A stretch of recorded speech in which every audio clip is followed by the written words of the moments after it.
প্রতিদিন কয় ঘন্টা ঘুমানো উচিত আমাদের মতো 16-17 বছরের ছেলেদের? দেখুন, আমরা এর আগেও বলেছি রাসূলুল্লাহ সাল্লাল্লাহু আলাইহি ওয়াসাল্লাম এর ইবাদতের অথবা তার যদি লাইফস্টাইল আমরা দেখি, তাহলে তিনি যে একেবারে 7-8 ঘন্টা ঘুমিয়েছেন এরকম রেকর্ড আমরা কমপক্ষে পাই না।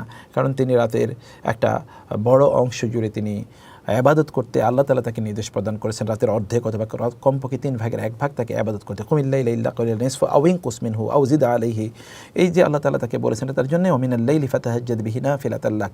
আর তিনি এশার সালাত যদি ধরুন আরবের এখনকার যদি আরবের প্রেক্ষাপটে আপনি দেখেন, তাহলে এটা 8টা 8:30টার দিকে যখন এশার নামাজ হয়, রাসূল সাল্লাল্লাহু আলাইহি ওয়াসাল্লাম একটু দেরিতে এশার নামাজ আদায় করতে তিনি পছন্দ করতেন। তারপরে তিনি তার স্ত্রীদের প্রত্যেকের সাথে তিনি কথাবার্তা বলতেন।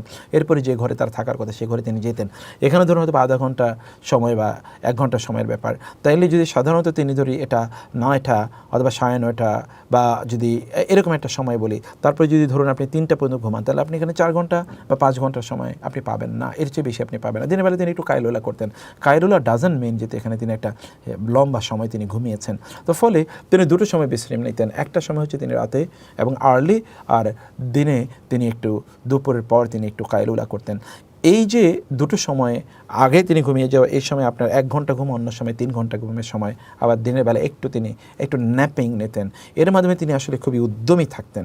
আপনি যদি এটা কাজ করতে পারেন, আপনি যদি রাতের তাহাজ্জুদের নামাজ আদায় করতে পারেন, তাহলে আপনি কিন্তু সারাদিন আপনি নাশীত থাকবেন, অর্থাৎ আপনি খুবই উদ্যমী থাকবেন। এইভাবে আমরা কমপক্ষে আপনি ধরুন 4-5 ঘন্টা সর্বোচ্চ হলে, যদি if you need then don't increase it or don't make it over then 6 hours a day. আপনি 6 ঘন্টার বেশি এটা করবেন না, কারণ আমাদের জীবন খুবই সংক্ষিপ্ত, আমাদেরকে অনেক কাজ করতে হবে।